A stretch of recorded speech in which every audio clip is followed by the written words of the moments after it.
그런즉 이 복이 할례자에게냐 혹은 무할례자에게도냐? 무릇 우리가 말하기를 아브라함에게는 그 믿음이 의로 여겨졌다 하노라. 그런즉 그것이 어떻게 여겨졌느냐? 할례시냐 무할례시냐? 할례시가 아니요 무할례시니라. 그가 할례표를 받은 것은 무할례시의 믿음으로 된 의를 인친 것이니, 이는 무할례자로서 믿는 모든 자의 조상이 되어 그들도 의로 여기심을 얻게 하려 하심이라.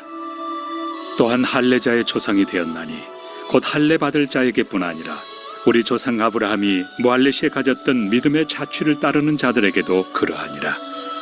아브라함이나 그 후손에게 세상의 상속자가 되리라고 하신 언약은 율법으로 말미암은 것이 아니요 오직 믿음의 의로 말미암은 것이니라. 만일 율법에 속한 자들이 상속자이면 믿음은 헛것이 되고 약속은 파기되었느니라. 율법은 진노를 이루게 하나니 율법이 없는 곳에는 범법도 없느니라. 그러므로 상속자가 되는 그것이 은혜에 속하기 위하여 믿음으로 되나니, 이는 그 약속을 그 모든 후손에게 굳게 하려 하심이라.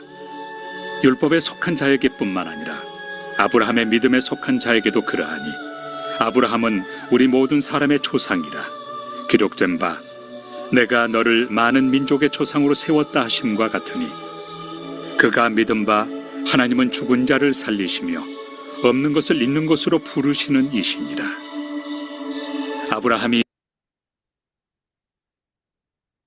사도 바울은 믿음으로 의로워진다라고 말씀을 전하고 있습니다. 우리의 행위로 의롭게 되는 것이 아닙니다. 착한 행동을 통하여서 의롭게 되는 것이 아닙니다. 또한 할례를 받음으로 의롭게 되는 것이 아닙니다. 9절 말씀에 보면요, 그런즉 이 복이 할례자에게냐 혹은 무할례자에게도냐? 무릇 우리가 말하기를 아브라함에게는 그 믿음이 의로 여겨졌다 하노라 라고 하였습니다. 아브라함이 언제 의롭게 되었습니까? 할례를 받음으로 의롭게 되었습니까? 아닙니다. 할례를 받기 전에 아브라함은 이미 하나님으로부터 의롭다라고 칭함을 받았습니다. 창세기 15장에서 아브라함은 하나님을 믿었습니다. 하나님께서 아브라함의 믿음을 보셨습니다. 의롭다라고 칭하여 주셨습니다. 아브라함이 할례를 행한 것은 창세기 17장입니다. 17장에서는 아브라함의 나이가 99세입니다. 창세기 15장에서 아브라함의 나이는 85세입니다.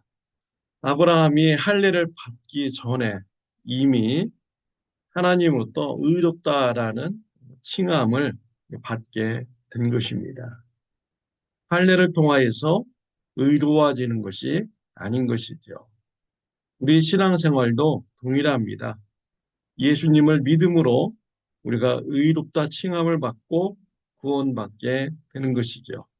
할례 같은 종교 행식을 통하여서 의로워지는 것이 아닙니다. 구원받는 것이 아닙니다. 침례나 또 헌화식이나 또 목사 안수나 장로 안수, 집사 안수, 권사님 임명, 이러한 예식을 통하여서 의롭다 칭함받는 것이 아닙니다. 구원받는 것이 아닌 것이죠. 아무리 침례를 받았다고 할지라도 그 마음에 예수님을 믿는 믿음이 없으면 그는 죄인인 것입니다. 의롭다라고 칭함받을 수가 없는 것이죠. 아무리 목사 안수를 받고 장로님 안수 받고 집사님으로 안수를 받았다고 할지라도 예수님을 믿는 그 믿음이 없다면 구원받을 수가 없는 것입니다. 오직 믿음으로만이 우리가 죄사함을 받고 구원함을 받을 수가 있는 것입니다. 사랑하는 성도 여러분, 여러분들은 구원받았습니까? 의로워지셨습니까? 무엇을 통하여서 여러분 의로워졌다고 생각을 하십니까? 우리의 착한 행동, 또 종교 예식 이런 것을 통해서 의로워질 수는 없습니다. 오직 예수 그리스도를 믿음으로 우리가 의로워지고 구원받게 되는 것입니다. 바울은 오늘 본문을 통해서 믿음을 통하여 상속자가 된다라고 말씀하여 주고 있습니다. 13절에 아브라함이나 그 후손에게 세상의 상속자가 되리라고 하신 언약은 율법으로 말미암은 것이 아니요 오직 믿음의 의로 말미암은 것이니라고 했습니다. 하나님은 아브라함의 후손들에게 세상의 상속자가 되게 하여 주신다라고 했습니다. 아브라함의 후손들에게 땅에 대한 약속을 주신 것이죠. 가나안 땅에 대한 약속을 주셨습니다. 이스라엘 백성들이 어떻게 가나안 땅을 받을 수 있었습니까? 믿음으로 받은 것입니다. 애굽에서 해방될 때 그들의 능력으로 해방됐습니까? 하나님의 은혜로 해방이 된 것이죠. 또 가나안 땅에 들어가서 여리고 성 전투에서 그들이 행위로 노력으로 전쟁에서 승리했습니까? 아닙니다. 믿음으로 그들이 하나님의 말씀에 순종하여서 아무 말 없이 침묵 가운데 여리고성을 하루에 한 바퀴씩 돌았습니다. 그리고 7일째 되는 날은 7바퀴를 돌고 함성을 질렀습니다. 그 믿음 때문에 여리고성 무너졌습니다. 여리고성 전투에서 승리했습니다. 가나안 땅을 이스라엘 백성들이 받게 된 것은 믿음으로 받게 된 것입니다. 저와 여러분들은 하나님으로부터 천국의 상속자가 되는 축복을 받았습니다. 우리의 착한 행동으로 받은 것입니까? 아닙니다. 믿음으로 받게 된 것입니다. 예수 그리스도를 믿음으로 우리는 천국에 들어가고 천국의 것을 우리가 상속받는 이런 축복된 자가 된 것입니다. 우리가 이 땅에서 조금 부족하고 조금 힘들게 살아도 우리에게는 소망이 있습니다. 우리가 돌아갈 집이 있기 때문이죠. 우리가 천국으로 돌아가면 하나님 아버지의 것이 다 우리에게 상속이 됩니다. 그곳에는 풍요로움이 있습니다. 평안함이 있게 되는 것이죠. 저와 여러분들에게는 천국의 소망이 있게 된 것입니다.